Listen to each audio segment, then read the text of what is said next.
It's 10 o'clock in the freezing rain on this night drive. Do you know where your children are? They're fucking frozen to the goddamn street! Because fucking freezing rain in goddamn Kentucky right now. Why is that? Because it's Kentucky and no matter what the season, it's fucking raining. The unnatural, used to be unseasonable warmth has turned into this slush. We love our slush and we love our freezing rain in this goddamn place. I tell you what. Boy, I tell you what. Infamous 10 years ago with the fucking ice storm. With the butt. Come on now. I am Billy at the _Swan_man on Twitter. Repping for the Army of Snarkness Show. Follow the Army of Snarkness Show on Twitter at Army of Snarkness. Shoot us an email at armyofsnarkness@gmail.com or like the Facebook page or just do all three and be a good person, not an asshole. Listen to us on Stitcher. Listen to us on Spreaker.com. And, of course, YouTube is always an option. And Stitcher, baby, Stitcher. iTunes, download us, put us in your pocket. Please put us in your pocket. We want to be there. You want us in there. Are they monsters in my pocket? No! We're individually numbered assholes. There's only like 4 of us. I don't know. You be the judge. You make the call. And making the call is what I'm going to do as a long and hard and fucking devoted wrestling mark. Fan? Smart mark. Smark, some may say. Army of Smarkness. It hasn't happened yet, but it might. I don't know. There's a lot of those things going around. Look, I need a dedicated way to get individual voices while not drowning you out in all the time. It has its place, but not for 30 solid minutes. I love you. I do it because I love you. Because I'm trying to make our product better for you, and it's free. What do you have to lose if a little bit of is in your way? So, in lieu of an Army of Smarkness proper show, because there's not enough fucking wrestling podcasts to tell you what. Boy, I'll tell you what. See, that's the joke, because there's too fucking many. I'm going to touch heavily all over it on the Jack Swagger controversy that actually came to a head, yesterday. But I was doing comics, man. Fuck you. Gotta do the comics. Comics are every week. Good shit doing the comics. It's something every Wednesday I'm guaranteed to have some kind of show, for good or bad. I can talk about comics.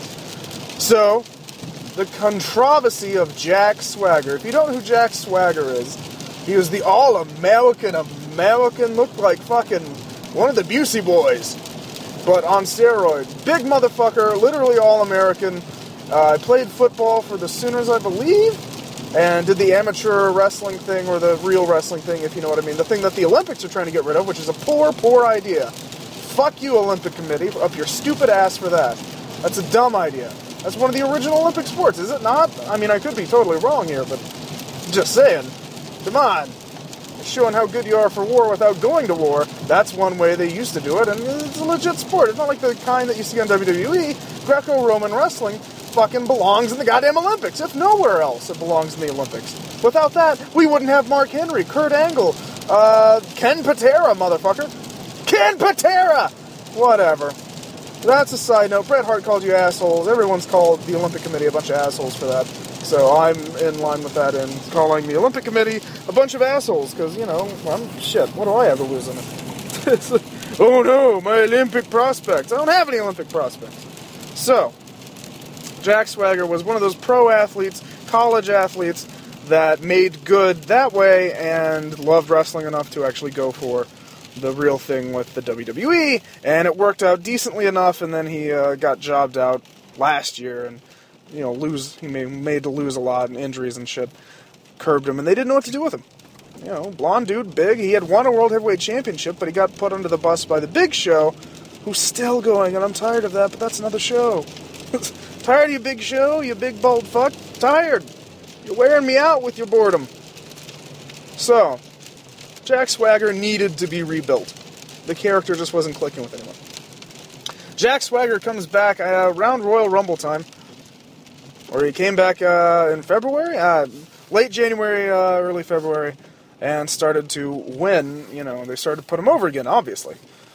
And he introduced a character known as Uncle Jeb. Jeb Coulter. Haha. Who was Jacob and Eli Blue's uncle. And he comes out with his big bushy beard, or more, his very fine mustache. I put the link up on Twitter when announcing this topic to Dutch Mantel, the man that plays Jeb. Awesome Dutch Mantel, long time, pro, been around for years, cool dude. Follow him on Twitter, he'll tell you some shit about being Dutch Mantel, and being Dutch Mantel is kind of cool. Cool dude, he's been through some hard times, so I'm glad to see him on TV. I'm hoping it isn't over, but this is the beginning of the story, here we go. He brought in Uncle Jeb, and Uncle Jeb's whole thing was like, this America, I fought in Vietnam with your pappy, Jack Swagger, and this America ain't my America no more. A lot of unfamiliar faces. A lot of, this ain't my country, Tea Party-ish shit.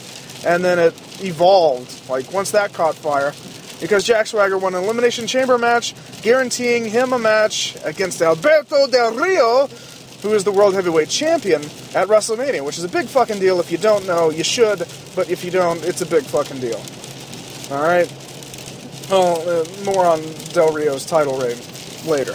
But, the meat and potatoes of the thing, the controversy, is where last week they started doing, the catchphrase was, "We the people," and Uncle Jeb was just going on and on, harping on, where'd all these people come from that don't look like me? And, where, this ain't my country, and Tea Party shit, and they had the coiled snake, the don't tread on me, with the "We the people" motto and all that, and that was their thing. That is their thing. That's their whole gimmick. And they were being booed, because, they're being fucking wrestling heels. They're being xenophobic assholes, and therefore, character-wise, then that's good shit. I mean, that's always been, in wrestling, that's always the thing, man. It's whatever's topical, and sometimes it has more power than other things. It just depends on the mood at the time. Fox News gets a hold of this, and they lose their shit. Not too hard, but a little hard. Hilariously so. Tea Partiers and shit just get all in a tizzy about, how can we be the bad guys? How dare you make fun of Whitey that way? Blah, blah, blah, blah. What are they doing? This new Jack Swagger character. I was like, it's not new. A lot of people on both sides of this controversy have been saying, the new character Jack Swagger. Motherfucker, Jack Swagger's been around since 09, 08. 07? Shit. He's with the new ECW. For what that's worth, I've been following Jack Swagger for a while now. The All-American American from Perry, Oklahoma. They even named a sandwich after me, the Swaggy, because he's got giant teeth. I don't know if, they're dental implants or what, but he has giant fucking teeth. Again, a Busey boy on steroids. And that was his thing, which got destroyed by Big Show. Nah. So, they just lose their shit. Like, how dare you make a caricature of, real topical items. This is a real argument in America, and you're mocking us with your wrestling character. How dare you? Shame. To which, and then shit went down, and of course WWE is like, hey man, it's just a fucking character, we're not going to change our fucking policy on this. Sorry if you disagree with the made-up views of a made-up character. It's fiction, right? I mean, you guys are always glad and happily pointing out how quote-unquote fake wrestling is and all that, but when something hits a nerve, and not since the late 90s, early 2000s have I heard such outrage. I'll address that in a little bit. Ridiculous, though. Look, where were you motherfuckers? Where was anybody being outraged during Crime Time? The Mexicools, Kerwin White, Tiger Ali Singh, to a lesser degree Muhammad Hassan. The list goes on. Shit, Davari, half the things the Great Khali does. Sheamus and Hornswoggle. The Hornswoggle. I mean, where's the Irish getting pissed off about that? Of course they're not. Why would they? Because we already knew the game. We've long past being offended by wrestling characters many moons ago. The Nation of Domination, they were bad guys for being militant, pro, sort of, fake Black Panthers. But they were also, bad guys because they did bad guy wrestling shit. They cheated. Alright? It wasn't that their views were necessarily... You see what I'm saying? They painted in broad brushes. You could easily cheer for the Nation, and some did, and fucking A. The Nation were awesome. I love the Nation. I wish they were actually on the, they were a little more represented on the DLC for WWE 13, honestly. The Nation was fucking tight, alright? And it spawned, the good version of The Rock that everyone knows and loves now. I wish they were, more present. You could cheer for them and boo Austin, who's a fucking beer-swilling, wife-beating redneck asshole in real life, but also an awesome character, the anti-hero, the attitude and all that, ripped off from ECW and put on a plate. You know, you could easily boo Austin. Austin was easily booed. That's the thing. You could boo DX. You could be pro-Canada. You know how many fucking bullshit pro-Canada French people gimmicks there have been? The Un-Americans, La Resistance, fucking during the Freedom Fry era? Fuck you.